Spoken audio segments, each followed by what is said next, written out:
Allahu Ekber, Allahu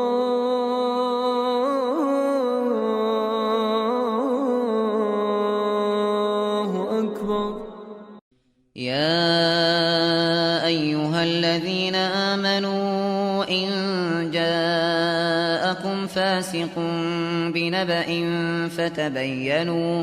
فتبينوا أن تصيبوا قوما بجهالة فتصبحوا على ما فعلتم نادمين. Ey iman gətirənlər! Əgər bir fasiq sizə bir xəbər gətirsə, onu araşdırın. Yoxsa bilmədən bir qövmə pislik edər, sonra da bunun peşmançılığını çəkərsiniz. Əziz qardaşlarım, bu nəsiyyətim olduqca mühüm bir nəsiyyətdir. Çünki bu nəsiyyət bizim axirətimizdə böyük dəyişikliklər edə bilər. Bizim Allah qarşısında necə hesab verməyimizə müsbət təsir edə bilər. Necə ki bilirik, texnologiya son vaxtlar möcüzəvi şəkildə irəliləmişdir. Yaymaq istədiyimiz bir məlumat bir saniyə içərisində bütün aləmə yayılır. Əlimizdə olan bu telefonlar böyük şər qapısı olmaqla yanaşı, həmçinin istər dini, istər ticari sahələrdə istifadə edə bilən üçün böyük mənfəət qapılarıdır. Bugün bu texnologiyanı kim xeyrə işlədirsə, bu insan tacir, zəkalı, ağıllı və həqiqətən də müvəffəq olmuş üstün insandır. Ola bilsin ki, WhatsApp və ya Facebook vasitəsilə insanlara yaydığın hər hansı faydalı bir məlumat Allahı razı salsın və bütün dünyada milyonlarla insana fayda versin. Allah qatında səni şəhidlərin, peyğəmbərlərin, siddiqlərin yanına qaldırsın. Ola bilsin, ağlına, xəyalına gəlməyəcək qədər sənə savab qazandırsın. Necə ki, Peyğəmbər sallallahu aleyhi və səlləm buyurur, qulun ağzından elə bir kəlmə çıxa bilər ki, düşünmədən elə bir əməl edə bilər ki, Allah qatında ən uca məqamlara ucalsın. Və həmçini düşünmədən, fikir vermədən Allahı qəzəbləndirən elə bir söz danışa bilər ki, 70 illik məsafədə cəhənnəmin dərinliyinə yuvarlansın və başqa bir rəvayətdə ən dibinə düşsün. Ona görə də qardaşlar və bacılar, sizə nəsiyyətim fürsətlərdən istifadə edin. Fürsətlərdən istifadə etmədiyiniz müddətcə dünya uçuruma gedir deməkdir. Telefonunuza faydalı bir məlumat gəlsə, hədis, zikir, insanları islah edən sözlər, niyyətinizi düzəldib Allah üçün yayın, statuslara qoyun. Həmçinin bunun əksi olaraq, əgər içində hər hansı bir şər və fəsad olan, qeybət, yalan, insanların eyiblərini üzə çıxaran səs, video göndərsələr, belə şeyləri yaymaqdan çəkinin. Diqqətli və ehtiyatlı ol, həzər et və çəkin və çox diqqətli ol. Barmağını oda vurmaqdan çəkdiyin kimi, telefonun göndər tuşuna basmaqdan da çəkin. Əgər belə bir şeyə gülmək üçün, sevinmək üçün dostlarına göndərsən və dostun da bunu hansısa qruplara göndərsə və onlar da kiməsə göndərsələr, bil ki, həmin o səs nə qədər adama çatacaqsa, hamısından sənə günah yazılır. Fikirləş ki, o məlumat bütün Azərbaycanda hər kəsə çatdı. Sonra türklərə və sonra kimsə onu götürüb başqa dilə tərcümə etdi və s. Yayla getdi. 100 milyonlarla günah sənin üstünə yazılır. Sən insanlara görə niyə özünü həlak edirsən?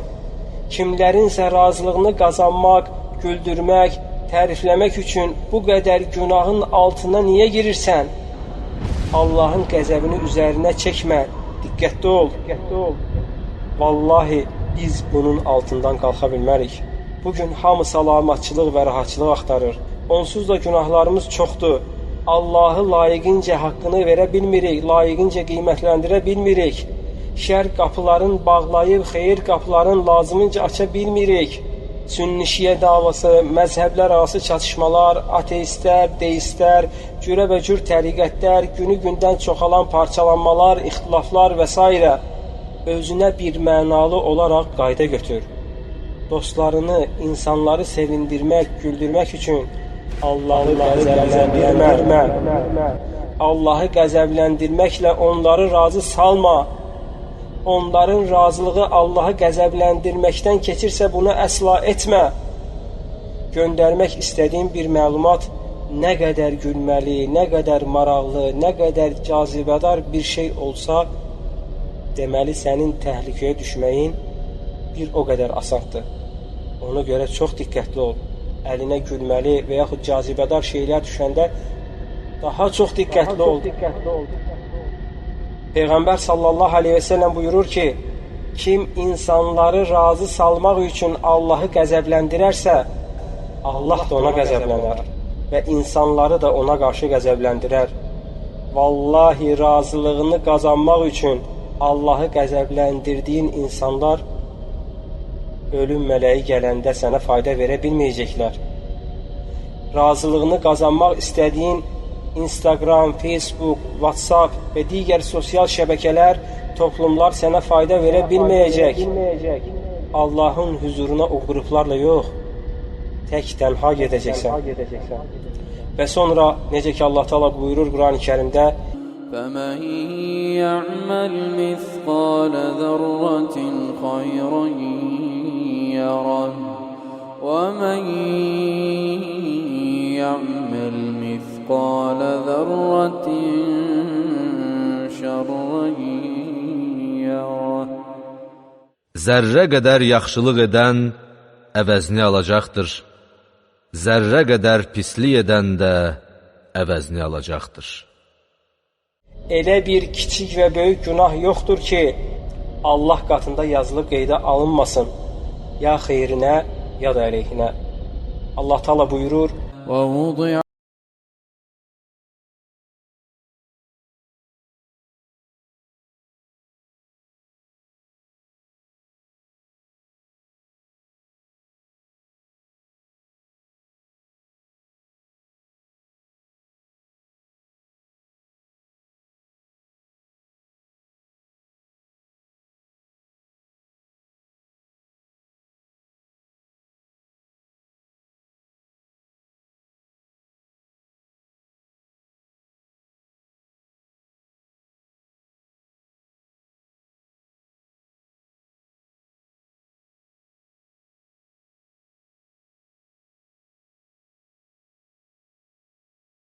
Hər kəsin kitabı qarşısına qoyulacaq və sən günahkarların orada yazılmış olanlardan qorxduqlarını görəcəksən.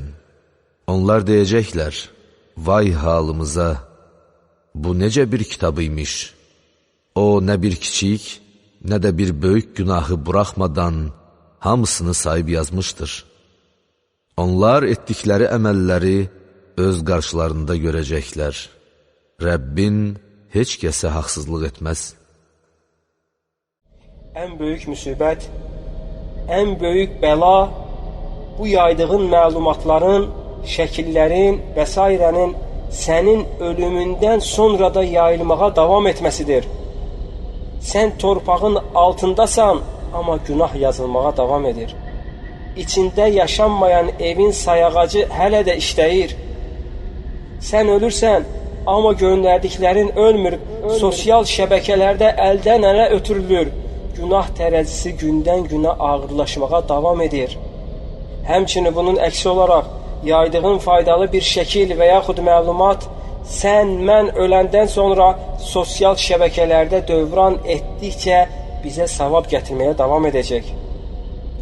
Sən ölürsən, amma fayda şəbəkələrdə günü-gündən yayılır. Kim ona baxıb ibrət alır, təsirlənir, salih əməl işləyir, zikrini artırır, özünü islah edir, yayır, hidayətə gəlir, gözü yaşarır, qəlbi kövrəlir, hamısından sənə qəbirdə savab gəlir. Və qiyamət günü gələndə görəcəksən ki, dağlar qədər savabların var. Elə əməllərin var ki, hardan gəldiyini bilmirsən. Peyğəmbər sallallahu aleyhi ve sellem buyurur: bir şeyə yönləndirən onu etmiş kimidir. Kim bir şeyə yönləndirərsə, ona əməl edənin savabı qədər yönləndirənə də savab yazılır. Artıq bir qərar vermək lazımdır. Bu telefonlar bizim üçün cibimizdən cəhənnəmə açılan bir qapı deyil, cənnətə aparan bir qapı olmalıdır. Ümməti İslamı fitnə fəsaddan qorumaq üçün bir alət olmalıdır. Dində sabit qalmağın, gözəl sonluğun, ölərkən şəhadət gətirməyin, yəni husnul xatimənin ən bariz əlamətlərindən biri də dəvətə sarılmaqdır. Necə ki Allah Taala buyurur: يا أيها الذين آمنوا إن تنصروا الله ينصركم ويثبت أقدامكم. Ey iman gətirənlər! Əgər siz Allaha, onun dininə kömək göstərsəniz, o da sizə kömək göstərər və ayaqlarınızı möhkəmlədər. Və başqa bir ayədə Allah Taala buyurur: كنتم خير أمة أخرجت للناس تأمرون بالمعروف وتنهون عن المنكر وتؤمنون بالله. Siz insanlar üçün üzə çıxarılmış ən xeyirli ümmətsiniz. Onlara yaxşı işlər görməyi əmr edir, pis əməlləri qadağan edir və Allaha iman gətirirsiniz. Bu ayədə iki hikmət var. Birincisi, deməli bu ümmət digərlərindən seçilmişdir. Seçilmiş olma səbəbi isə dəvətdir. Yəni, yaxşılığı yayıb pislikdən uzaqlaşdırmaqdır. Dəvət etdiyimiz müddətcə seçilmiş olaraq qalacağıq. Allah insanlar içərisində seçdiyi bir qulu heç azdırarmı? Yox. Deməli, dəvətə sarılmaq sabit qalmağın səbəblərindəndir. Həmçinin ayədə Məhəmməd ümmətinin xeyirli adlandırmasının da əsas səbəbi budur. Yəni, ey ümməti Məhəmməd, əgər dəvət etmirsinizsə, artıq sizdə xeyir qalmayıb. Allah bizi eşidib, faydalanan qullardan eləsin.